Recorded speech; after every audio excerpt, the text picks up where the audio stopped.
Today at age 78, this reaction from the President of the United States. Laura and I are saddened by the death of Johnny Carson. Born in Iowa, raised in Nebraska, Johnny Carson was a steady and reassuring presence in homes across America for 3 decades. His wit and insight made Americans laugh and think, had a profound influence on American life and entertainment. He was a patriot. He served in the United States Navy during World War II and always remembered his roots in the heartland of America. We send our prayers and condolences to the Carson family.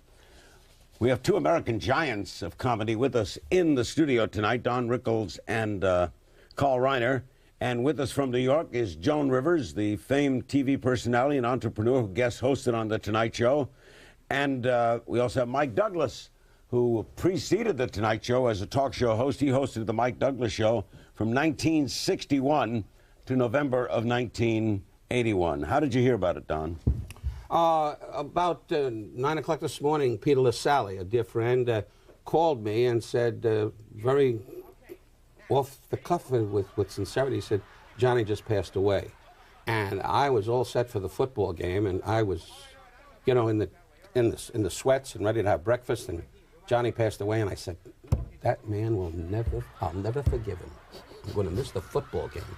And he had to do this to me.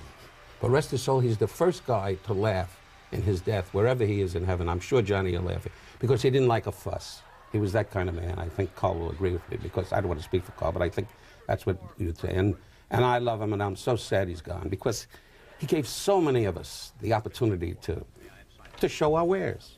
Mike Douglas, how well did you know him? I knew him quite well.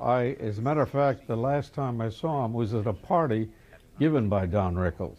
And on the way up, Don had it in some place near Johnny's home. I can't remember the name of the place. And as we're driving up, I said to Jen, my wife, I said, you know who's going to be there tonight? She said, no. I said, Johnny Carson. He has to be, because he and Rickles are very tight friends, and he lives very close to where we're going. And sure enough, he was. And he kind of sought me out that night. He wanted to talk. He's a very shy man. I think you all know that. Oh. It's hard to realize that somebody could perform like that for that many years and be that funny and that wonderful and be so within himself. I mean, he did not like crowds. He wormed his way away from all the crowds, and sure enough, he started a conversation. Very interesting. Wonderful, and what a terrible loss. This guy is one of a kind. No one else in history has ever been on television that long. And he left when he was #1. Which was a great move. Yeah. Carl Reiner, as a veteran of television yourself, could you imagine how important he got? Oh, you know something? He took the temperature of America. If there was something you wanted to know about what was going on in America, listen to the Johnny Carson show. His opening monologue told you what people were thinking about. By the way, before I get this further, this morning, this is a terrible thing. A friend of mine, Dave Chasman, called me and said, Johnny, and I thought he was going to say, Johnny can't come to poker this weekend, this Wednesday.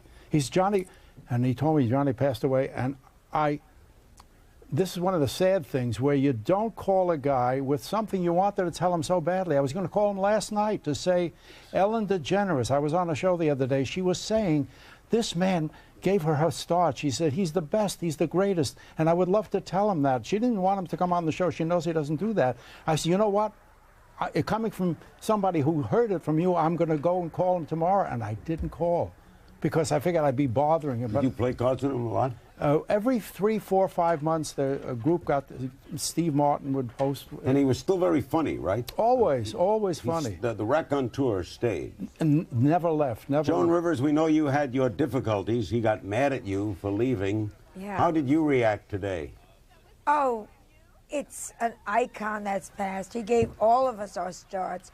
My life changed. I went on the show the first time, 7 years of struggling, coming out of Second City, and on the air he said, you're going to be a star, and the next day my life was different.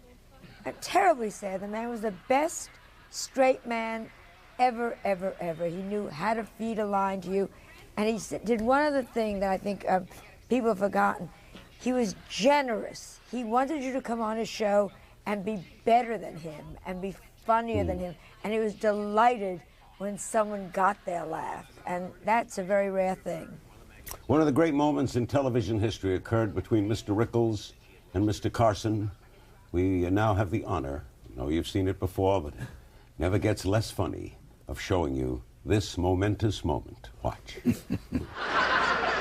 that really kicked out.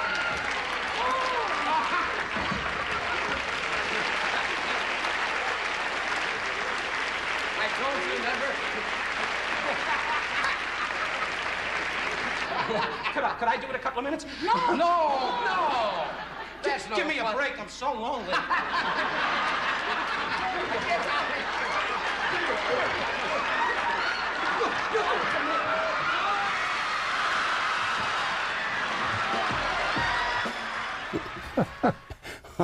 That was not planned. No. What was it like, Donald? Well, I blew a suit, and I was pretty sick. Man, the man's a millionaire, and didn't replace the suit. He said, isn't this great, as I was rinsing out my... At those days, it was about a $500-600 suit, you know. Today, if it was, you know, Oscar de la Renta, I would have sued. But he was something else. You know what? As Carl, I think, will agree with me. You know, Johnny, he's gone, but he's not really, and I think he would laugh. He's the kind of guy that said, don't make a fuss. Don't make a memorial, which the family understands not going to. There'll be no memorial. Right, right. And he loved to laugh, you know, and he was... I must say, the suit thing, you remember, I wanted to get on as Best of Carson. Every once in a while he would say he's going to do the Best of Carson.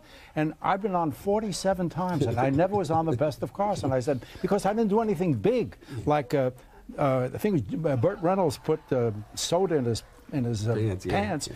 And so I said, I'm going to get on, and this is about a suit. And I told his assistant, tell him to wear not one of his best suits, because I was going to tell him that he's not dressing like a real bon vivant of today. And I said, let me show you what the... And I said, first of all, your pants are too long, so I cut off the bottom of his pants. And I said, a slit up, you got nice legs, a little slit up the side of the pants. You did all that. And I'm doing that, and he's looking at me, and I'm cutting, and I say, a slit up the back, and, you know, open back, and I'm chopped up his suit, and I never knew. He's a good actor. He acted like he was upset that I cut up his suit. And at the end, I went and I said, I apologize. He says, will it make the Best of Carson? He said, we don't know. We don't know. We'll take a break, and we'll be right back with more of our tribute to the late, it's hard to say that, the late Johnny Carson. Don't go away. I said, I'm sure they'll ask me about my Secretary of the Interior. What? Jim, I just told you I think they'll ask about my Secretary of the Interior. James what? You're scheduled to go swimming with him tomorrow morning at the Y. Where? Why? Why? That's right. With what?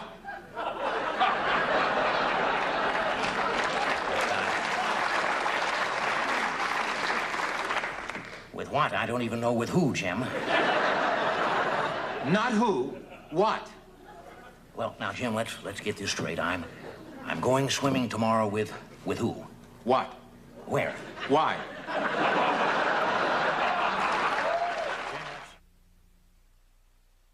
Let's get on with this. Mount St. Helens, 3 Mile Island, and the Love Canal.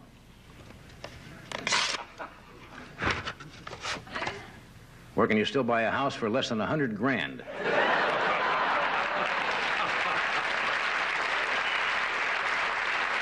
Envelope number 2. A tongue, teeth, and a foot. What's inside Ronald Reagan's mouth?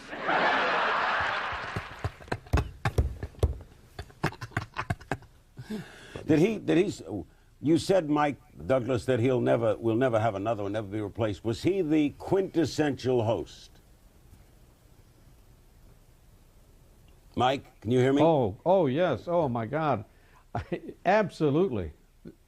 30 years. Everybody you speak to loved the man. My own daughter called me to tell me about Johnny passing away, and she said I loved him so. My own daughter. I had no idea she watched him. And he did something on one of the shows they showed today. It's typical of the kind of reaction he can get from an audience. This little old woman came in with potato chips, all she had saved for years. With Yeah, I remember that. Yeah, one is going to be a bird, one's an animal, and she's showing him this priceless potato chip. And Johnny reached over in the bowl and took one, and when she was looking in a different direction, when he crunched that, it was the biggest laugh I've ever heard in my life. And the woman was in shock, but she played it. He said, no, it's here. But it was those kinds of things. I mean, that just happened. He made it happen. Joan Rivers, Joan, as you look back, should you have handled it differently when you left? No, I called him the minute we signed our contract with Fox and told him, and he hung up on me, and it took me years to kind of figure it out. And all I could think of is he just never thought I'd leave the show. I handled it honorably, and I was terribly upset the way he felt about that I didn't, because you miss him. These people, he gave me my start. I met my husband through him. I mean, it was when Melissa was born, I literally sent her with a note saying, "This is for you," with a nurse to his office. Why do you think he reacted that way? I think I was a woman. I know this sounds silly, and everyone else had left. David Brenner left, Bill Cosby left, everyone went on. I don't think he ever thought I was going to leave. And I didn't have a contract. It ran out with NBC, and nobody came to me. And Fox came with this amazing offer, and we took it. And he was the first one I called. And as I said, he hung up, and that really hurt me. All these years, it's always upset me. I always hoped I'd bump into a restaurant and just go over and say, "This is so dumb. I love you, and this is stupid." Here, let's watch a moment of Joan Rivers and Johnny Carson. Watch. And can I have time to say? Yeah. Because I always thank you in absentia, because you're never there. Thank you for my first appearance on the show. Thank you for my career. Thank you for letting me guest host for you, because I would not be sitting here ever. They all thought I stank, and you were the first one to say you're funny. Thank you. We'll be back in a moment.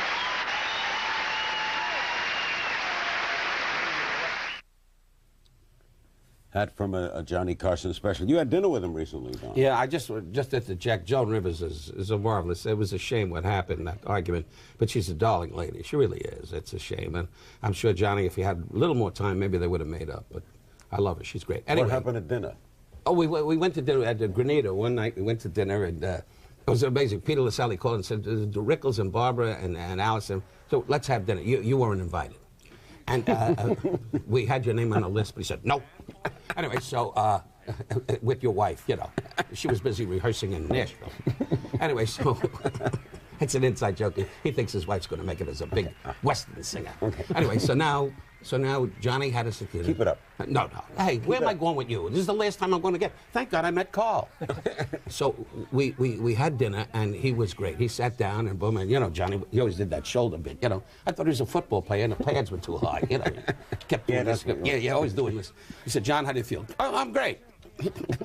And then we both walked out of the restaurant with the same disease. You know? Anyway, so he was so relaxed. We had laughs after laugh after laugh. And every time I brought your name up, the comedy stopped. But I must say,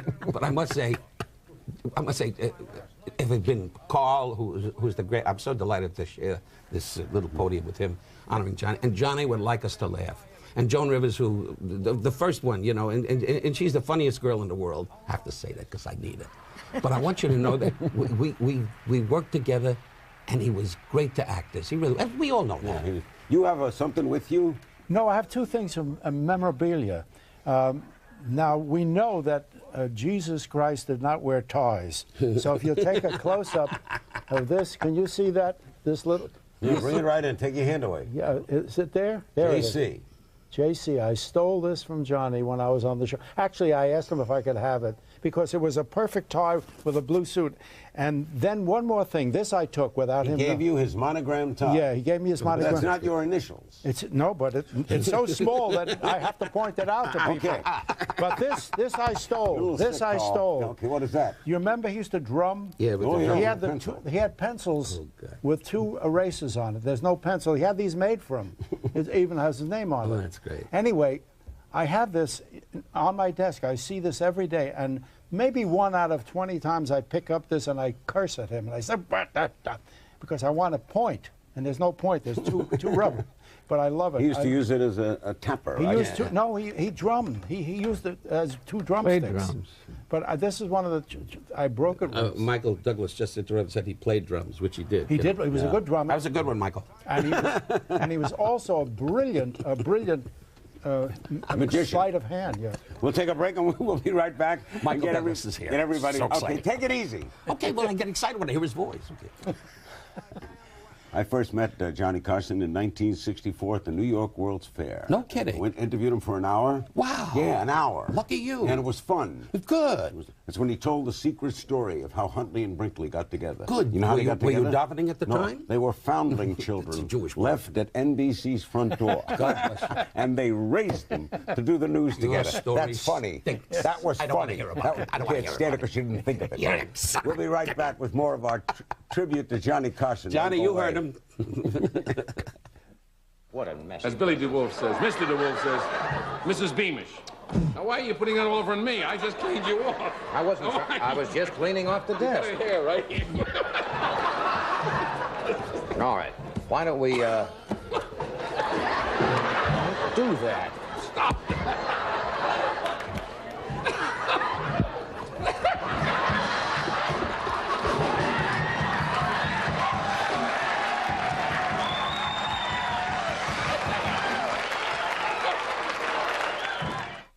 So My first guest tonight became a media celebrity last week when he delivered the nominating speech for Michael Dukakis at the Democratic National Convention in Atlanta. Bill Clinton is a four-time governor of Arkansas. He also oversaw Arkansas's once depressed state economy rebound to prosperity through his programs of welfare reform, public health plans, and consumer protection, including a tight rein on utility rates. Governor Clinton expanded his horizons as a Rhodes Scholar studying at England's renowned Oxford University. He returned to America, which brings us full circle to my first guest. Bill Clinton, a man who loves his state. Here's a man who needs no introduction, the Honorable Bill Clinton of Arkansas.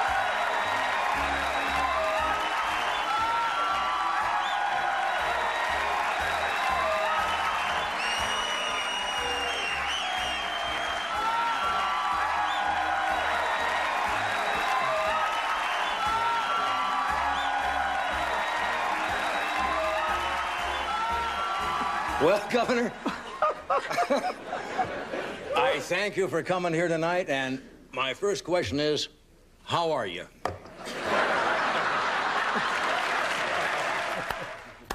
That's fun. No, that's funny. That Bill is- Clinton issued a statement tonight.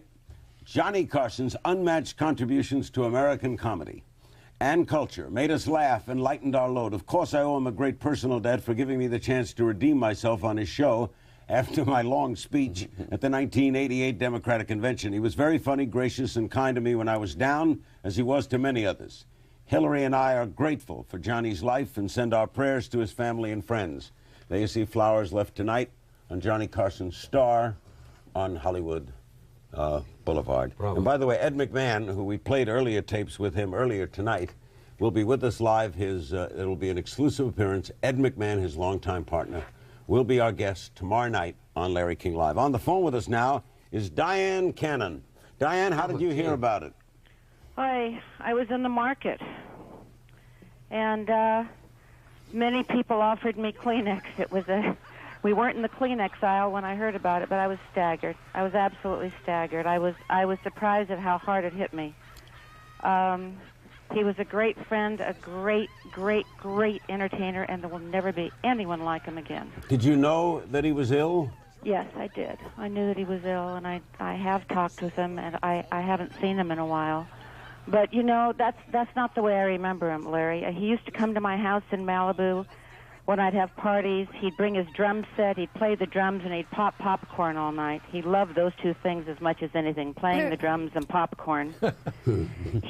He made me laugh like no one ever has, and he made me angry. You know, the essence of great comedy, the secret of great comedy is getting to the essence of anything that's up, and he knew how to push buttons, and he knew how to do whatever he did by getting to the essence of whatever it was. But what a lot of people don't know about Johnny is the heart of the man. He had one of the great hearts of the universe. When I was going through hard times, he'd be the first one to call and lift me up and cheer me and lead me on.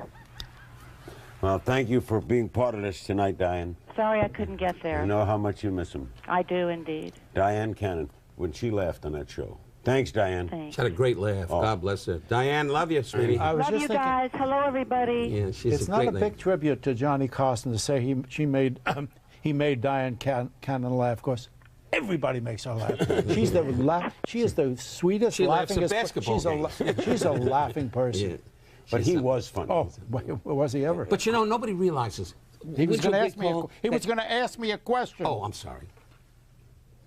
Go Snap ahead. out of it. I'm just looking at you. Go ahead. No, I didn't mean to interrupt Carl, but nobody. Ed McMahon, as Carl will agree, was like Carl is with Sid in those days. He was the trigger for Johnny. Ed McMahon, which people don't realize, which you'll have him tomorrow night. But God bless him, Ed made Johnny come alive. And yet socially, they didn't see each other that much. But when the light went on, they were buddies. Why was he reclusive? I think it's like, I will think you will find that among very, very many comedians and performers. They are shy, and one of the reasons they get up, they're alone on stage. Nobody has to be with them. They're really still shy. They're alone. They don't need anybody. I just talk. Now leave me alone. I'm going off stage. There's no question about it. And he was the quintessential He was. shy person. As a matter of fact, being alone with Johnny Carson was uncomfortable because he wasn't a hugger. I tried hugging him a couple times. He allows for it, but he didn't really mean it. Dick Van Dyke, he allows for it. They don't mean it. Midwest. They're very, very, Midwest. Might be Midwest. Maybe it could come to that. But Bob Newhart does the same thing. we presented together. Did you hug Bob Newhart? Once, and we know Johnny Carson and I presented together at the TV Academy when they installed people into the Hall of Fame. He was a presenter, I was a presenter, and they had it, because it was a small area, put us in the same dressing room. So we had to dress together. We carried our tux, we dressed together. So I saw him in his shorts. Good legs. With good legs, nice legs. You guys got a problem? We'll be right back with more right after this. Don't go away. Don't drink that out of heads, or you'll...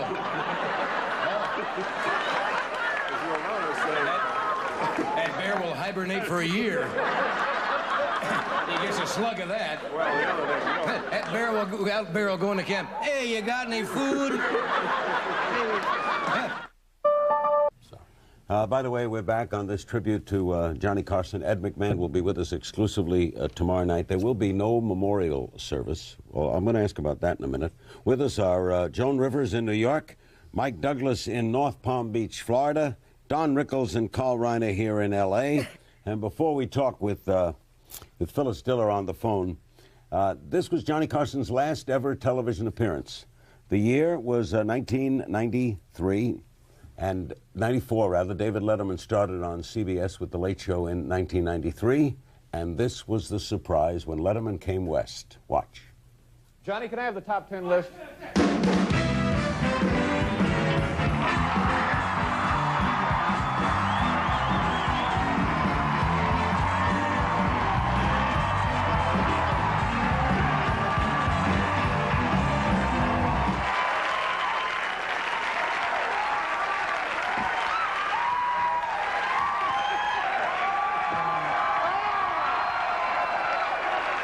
Thank you, Johnny. Good night. Nice to see you.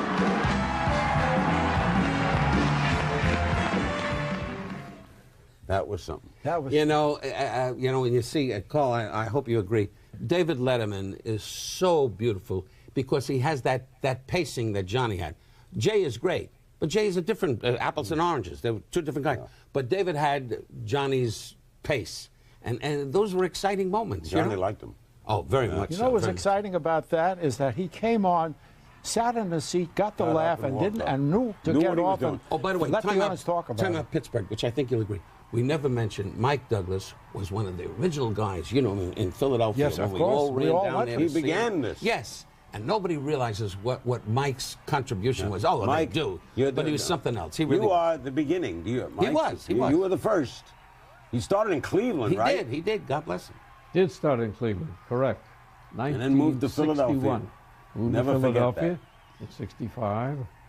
And Those were wonderful days. You're the best, Mike. Had a producer named Roger Ailes. Whatever happened to him? Anyway, he happens to be very big in this business. That was the joke, Mike. With us on the phone is Phyllis Diller, comic and actress, frequent guest on the Tonight Show. Phyllis, how are you taking this? How did you hear about it? Well, I heard about it from his second wife, who called me early in the morning. That's the truth.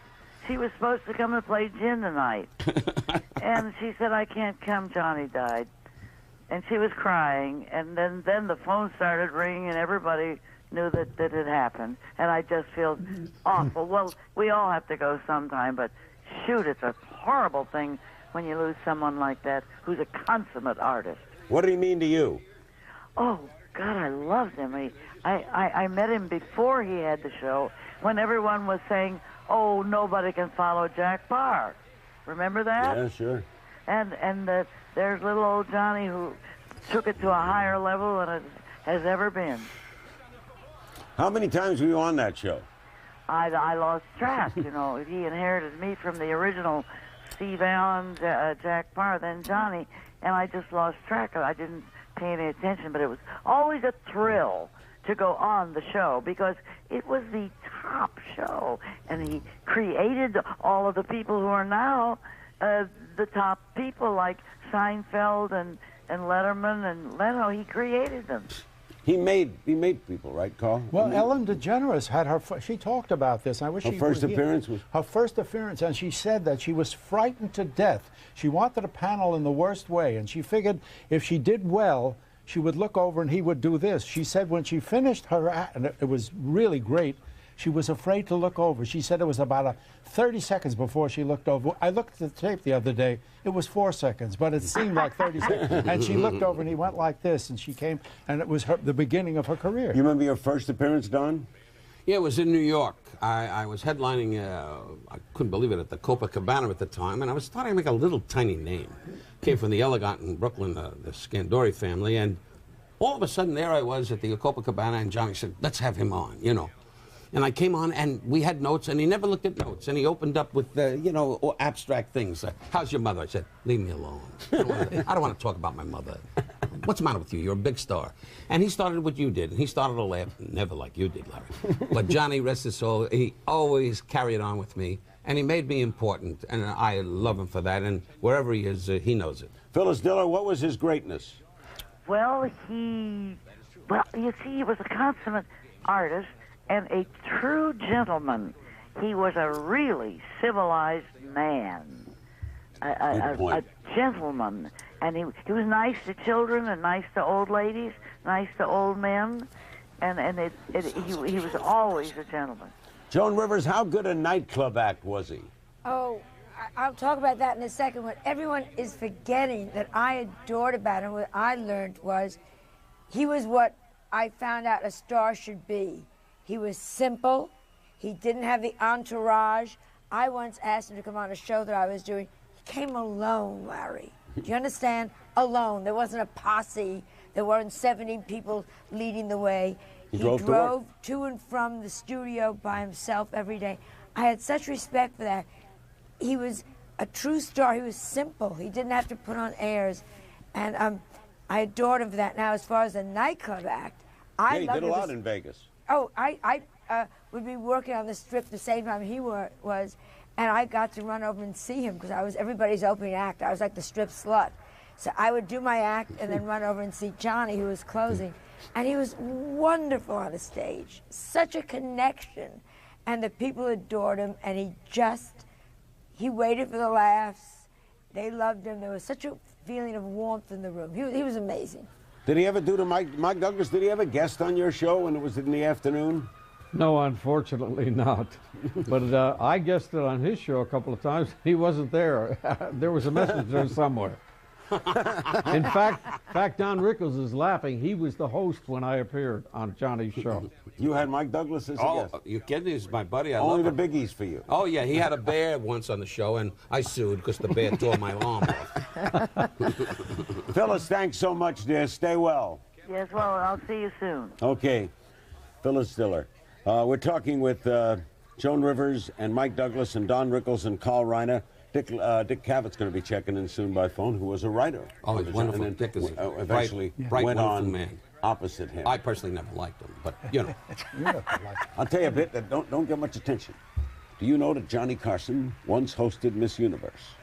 Yes, I do. For 1 year, I was backstage. No. I was like the local host. I did the local events in What an Miami. exciting And he- story. No, wait a minute. Wait, All right, I'm just listening. That he goes on, he opens up, he introduces them, he's throwing lines. Yeah. Okay, now they break for commercial, he comes off, the producer says, "Don't be funny. This is Miss Universe." He said, "What? Don't be funny." And he looks at me and says, "Don't be funny." He said, "You go on." We'll be right back with more. Don't Larry, go you're a away. funny guy. Funny guy. Dirty. We'll be right back. You're very sexy. No. Excuse me? You're very sexy. You Very have sexy. hair on your toes. And a song in my heart. You will marry again a fourth time. I will what? You will remarry a fourth.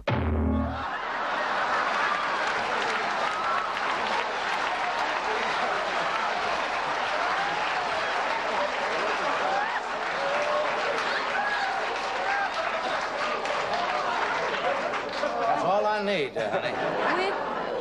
Not with a woman. Not with a woman? I mean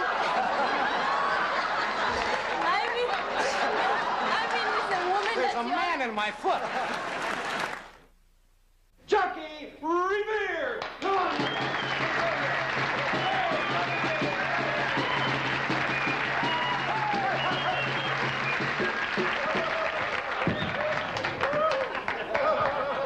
Thank you for that round of indifference. Good evening, ladies and revolutionaries. I know you're revolutionaries because I just saw you come out of the ladies' room. Revere's my aim, night writing's my game. Yes, sir. You know, I rode my wife halfway to Lexington before I found out I was on the wrong nag. Finally, we got the cameras working, and we got Merv Griffin with us from La Quinta, California. Was a guest on The Tonight Show with Johnny Carson, hosted his own night show as a night rival of The Tonight Show. Before we talk with Merv, with us on the phone is Dick Cavett, who was a writer for The Tonight Show, both with Parr and with Carson, was a guest on The Tonight Show, and then you went against him, right? And then Dick Cavett, can you hear me? I'm hearing you now, yeah. Oh, sure. Were you on against Johnny? Yes, it was. Well, I wasn't exactly against him because I enjoyed him. I know what you mean. But I never ever thought of it that way. In fact, I used to call him, and he would give me advice, and very good advice, when I would have some particular problem that I didn't know how to handle, and I thought, a man of his years. Yeah, he was wonderful that way. What was it like to write for him? It was a very professional, very rigid kind of thing where he was immaculately sincere about writing comedy. He didn't joke about it. He only once laughed at something I took down to him in there. But I had an awful day once. I didn't feel very good, and I sloughed off. And I wrote 8 jokes, took them down, came back, and the phone in my office produced, Richard, I think you're capable of a little better monologue than this. And the chill went through me, and I just felt like I'd hurt my favorite teacher's feelings or something. I got better after that, but I never tried. You slough with him, he'll tell you. I'll tell you, that was something to consider. You're on opposite him, and you can call him, and he'd give you advice, which says an enormous lot about the man. I'll tell you something, John. I'll tell you something about Johnny, Larry, that people don't often hear. I'll try to make it quick. He invited me to come have dinner with him in a bar. I was taping in California. I was late. And before I'd hung up, I had said, I don't really think I should come. I've got on white running shoes, and it's a fancy, so that doesn't matter. So I went. I kept him late. I was sweating. I got there. And there's a man sitting at the bar, familiar, dark bar, with a beautiful suit on and white running shoes. He either sent out for them or he made somebody buy them and rush them over, and he didn't want me to feel bad. That is a great story. Great story, Dick. That is a great story. God bless you, Dick. Dick, thanks for joining us. Dick Cavett. Always Retired, great Dick, hearing that retired. voice. And now Merv Griffin is with us. Don't get excited. By the way, Why? because we had Fire a rocket, Merv we Griffin. finally got the rocket. We finally got the satellite working. So I'm going to hold this show over for like 10 minutes tonight. So instead of going off at the top of the hour, we're going to carry over for 10 minutes because I'm having a good time. You bet your burger. Well, I bet I'll my need more burger. time. Carl, speak Are up. you allowed to do this? He's, Go over 10 minutes? he's the biggest. I'm more impressed. He's the biggest. I'm more impressed than anything that's What is he going happened. to hear? Iraq lost 2 guys that did a All soldier? right. Boom. They told me before the show you could do extra time. You can do whatever I you wouldn't want. You're take- big. I You're wouldn't big. take care of the network. And that's why I kiss you, because Okay. you're big. Merv. Yeah. All right. Merv, let's sit bring there you with in. your money. Okay, no. All right. How did you hear about Johnny? On television this morning on CNN. I want to First compliment reaction. you, though, for this great tribute tonight. Larry, it looks like Abraham Lincoln's graduating class. I've never seen so many old... I mean, to see Rickles with Johnny, and he was thin. Yeah, you were thin. Why did the man turn Yes. on me? For no reason. Merv, what was now you I loved hosted him, a lot I of loved shows, Merv. You did your night show. What was his uniqueness? Well, I think what most people don't know is Johnny and I, through all the competitiveness, which was usually through the staff, we were great friends. I mean, Don talks about going out. I used to go out and have dinner with him at Grenada. He owned that. That's why he would invite us there. He owned it with Wolfgang Puck. But I used to go out in the house, at the house on weekends. He built a beautiful tennis pavilion, and he would, invite us. We'd all go out there and play, Chevy and the whole group. And he was a really wonderful guy. Everybody thought that we were like enemies, and we were never. Dick Carson, who I just talked to a little while ago, his brother, was my director for 17 years. And then I gave him also Wheel of Fortune, another wonderful Carson family member. I knew his sister, I knew the mother, father, I knew the whole family. They were amazing people. Did you fight for the same? You fought for the same guests, though, didn't you? Well, the staff did. The staffs always did. They would go back. Oh, if you're going on Carson, you can't go on Griffin. Yeah. We'd fight to see which one could keep Rickles off. And I always won, and that's why he went on with Johnny. Joan Rivers, No. you went on Griffin, didn't you, Joan? No, I was brought on Carson, and I was... That was exclusive? Exclusive, and it took me a long Joan, time you never- before I was not allowed, but that it softened up and you were allowed to do both shows. But no, I was totally with Carson, at least for the first 4 years. You're right. Joan, you Merv? were on with me. Joan was on with me before Carson was born. She was on with me many times. Oh, from yes, Caesar's once Palace. it started. No, Joan, Merv, wake what up. I'm saying is, darling, once I was able to go back and forth, I was on with you a million times, and you had that great light in your set, I don't forget.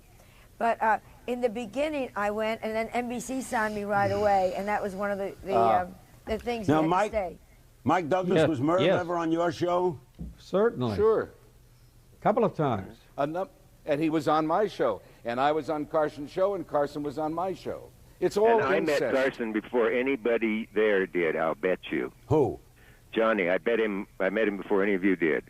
When did you meet him? Well, can you top this? The basement of Westminster Church in Lincoln, Nebraska on South Street in 1952, where he did his magic act for $35 and got back into his Chevrolet and drove through the glamorous night to Omaha, where he had a television show. What a story. And the three of Dick- us would have traded it with him. Dick, who had the guts to put you on the air? It was a guy Think who. about- Come on. No, Merv, have I ever kept the secret that I was judged not ready for the Tonight Show? That's where Not Ready No, started. And you told the me they legendary wouldn't- Jack Rollins said, "Put him on Merv. To hell with him." All right, I got to get a Dick No, Cavett. Thanks very much. I got to get a break. Okay. Thanks for checking in, Dick Cavett. We'll be right back with more, and again, we'll hang over for a while after just to hear what Rickles has to say. Don't go away. To compete in the Olympic Games, first the woman has to qualify to make the team. Then they go to Montreal and have to prove that they are a woman. And they are subjecting the women athletes up there to a sex test to prove that they are they have two ways of doing it. No, No, let me point them out. You may have yours, I got mine. They can either take the physical examination by a doctor, or they can go on a date with one of our congressmen. When it's 10 o'clock... Harnack in a testy mood tonight. You got it. Envelope number 1. Hermetically sealed. May I have, I don't care. May I have Silas as I Oftentimes, Karnak gets that. The answer to this question, sealed.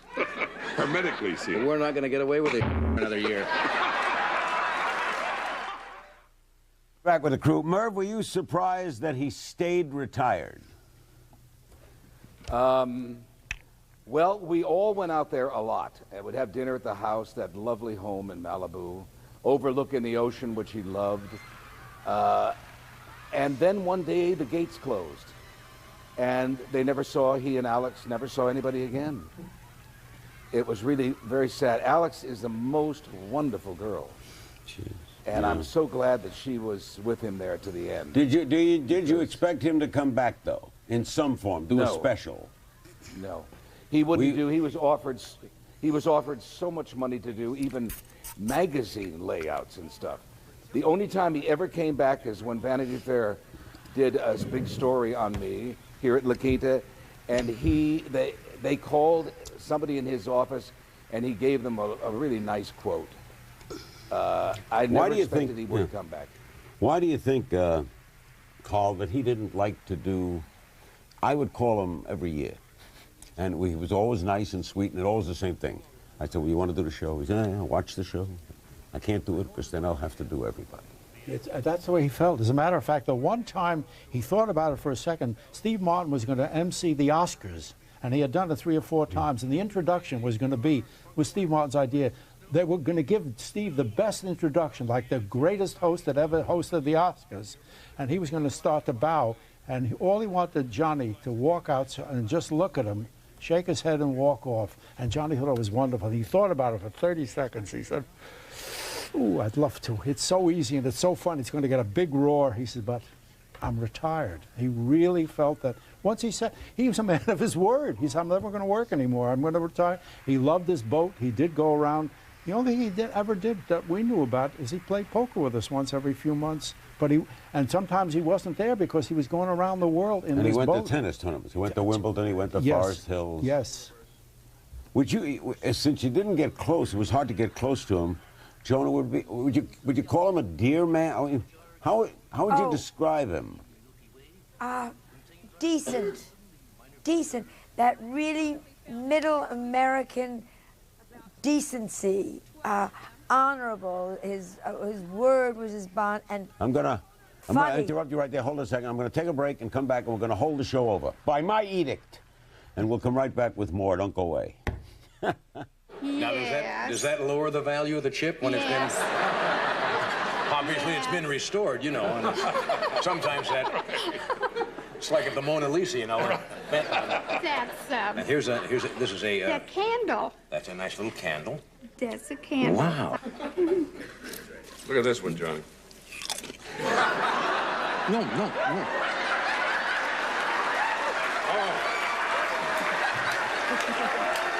No, I didn't...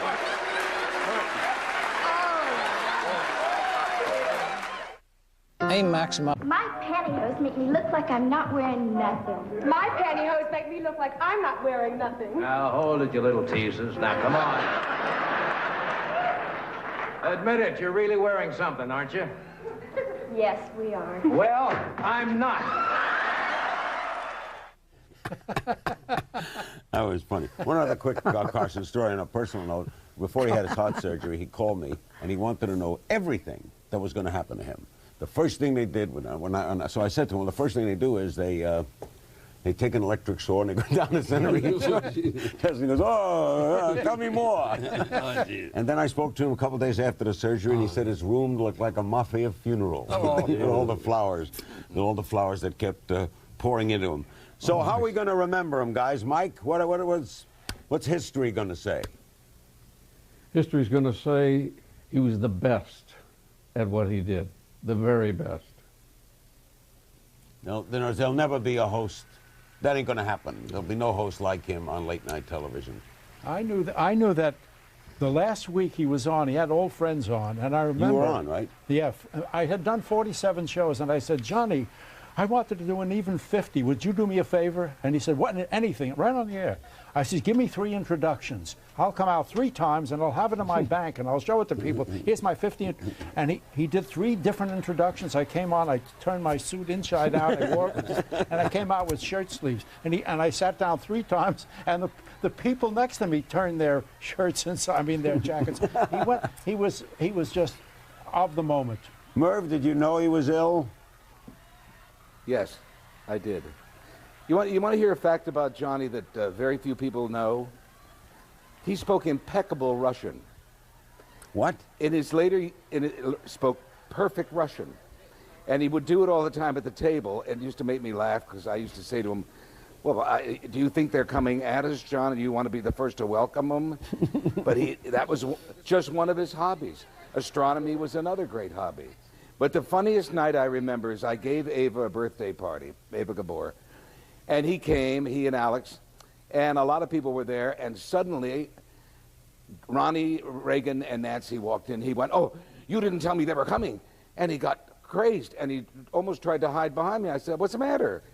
He said, oh, I've done too many jokes about him on television. I said, you don't think he has a sense of humor? Are you crazy? Come here. And I dragged him over, and I said, Ronnie, Nancy, you know Johnny Carson. And they went, hi, and they hugged him. He was so relieved. No kidding. That's interesting. It's like Rickles. You get concerned about people, right? Not really. No, I'm sorry. By the way, I'm sorry. I forgot who I asked. The other thing, not only did he speak Russian, but he studied and spoke Swahili. We couldn't check it, but he did. When he went to Africa, he wanted to be able to speak Swahili. You're kidding me, right? Oh, he spoke it. Every Jew likes to live in the jungle. Every Jew, I know. He could track sidereal time. He was a real astronomer. He could track the time with his telescope. How good a magician was he? The best. As a matter of fact, he allowed us to win in poker because both Steve Martin and he could do slice. They could deal seconds. They could have lost and beat us in poker every night. Well, they let us win. I was on the Tonight Show 3 times, but he wasn't the host. Someone was sitting in. That's normal. Why not me, John? Why didn't I get on? You don't have it. You're not. Or I will be much kinder. You have too much, and it was too competitive. Too much for him, right? No, you're beautiful. I guess Johnny never knew you. Is it my turn to say something? Yeah. Okay, Don. What would you like to... And then I want to ask about why there's no memorial, but okay. Go ahead. If I may call, my experience with Johnny Carson was he made me the host of the show many times, and I was a nervous wreck. I didn't deserve it, but he was so kind. I knew him socially, my wife and I, Barbara, God bless her, and we were at the house in trying times. We were at the house when it was fun. And I say very honestly, he was so special because Midwest guy and I'm a Jewish kid from New York, and when I showed affection, it was hard for him to show that. But when I did, I knew he loved me. And he's in heaven now. And I know he loves me and my family, and I love him. And may God be good to this man. He was the best. Should there be a memorial, Merv? The family has said no. I'm sure Hollywood friends and stars and the folks that started on his show and will get together and do something. I asked Dick about that today, and he said no, it's going to be just a family goodbye someplace. He said, I don't even know where. But I'm sure all the friends, will want to get together and tell Carson stories. They're all great. Don't you think that'll happen, Mike? Someone will put one together. No, I don't think so. I really don't think it's going to happen. Knowing the man as I did, a few brief moments I have spent with him, he wouldn't want it. He'd want it his way. Joan, you agree? Oh, absolutely. I think you respect his wishes, and if he didn't want it, he didn't want it. And if they did put a memorial together, my God, he started all of us. Gary Shandling, Woody Allen, Bill Cosby, Richard Pryor. I mean, every major name now in comedy. Rodney, Dangerfield, we all got our breaks due to him. Carl? There may not be a big memorial service, but one big one. There's going to be hundreds of little ones. Don't you think our friends are going to get together and talk about them? Yeah. Maybe half a dozen, a dozen, 2 dozen, whatever it is. We're going to go someplace and talk about him. We have a poker game that he was supposed to be at in a couple of weeks. Half the night we'll be talking about him. That's right. There'll be memorial service, but there'll be clusters all over the city and country. And he deserves one. He does, and we'll miss him. And with Johnny gone, it's now up to me. So you couldn't stay with it. You lost it for one moment. Johnny would know. He's the first one to live. Don't turn on me. There's no reason for you to turn on me, Larry. But for the money I'm getting for this show, I'm not turning on you. It's just that you had me so emotional. No, emotional. Sure, there's a moment in my life when emotional. What Johnny is, he's saying, turn on this mother. Turn on this mother. You think Except Carl, who keeps saying, don't do anything. You know, Carl has Rob Reiner. If he dies, God forbid, this man is a millionaire. But I want to tell you, from my heart, I don't want to do this anymore. Okay. Bring me a show when somebody doesn't die. Bring me somebody that's alive. All right. Carl, I'm gay. Get me off. I don't want to be here. Loved this. Johnny would have loved it. Johnny would have loved it. He would have. And get rid of the glasses, because everybody knows you're blind. Why is that funny? Because you're blind. Why is it funny? Merv Griffin. Johnny, rest in peace, baby. Joan We love Rivers. Mike Douglas. Read the card. Carl Reiner. I've just announced the name of Don Now we got to Rickles. snap out of this. Okay. I'm getting depressed. All right. I'm going to bury my wife, and she's well. Jeez. Oh, I got vodka on the hand. All right. Here, Carl, in case you want a drink. You drinking vodka? Don't touch it. Don't touch it. Yes. Now your personality will come out. Now you'll become a star. Instead of that with the jaw sticking out and the shoulders and the skinny body. Johnny. God never gave you any food. Johnny, rest in peace. Not by watching him, but Johnny, rest in don't peace. listen to We that, love baby. you, Johnny. You're the best. Sweetheart, I love you. Carolyn is going to follow with news headlines and then a great new show, Off Topic, with Carlos Watson. He's terrific. Stay tuned for that. We leave you with Bette Midler in tribute to Johnny on his final night. See you tomorrow.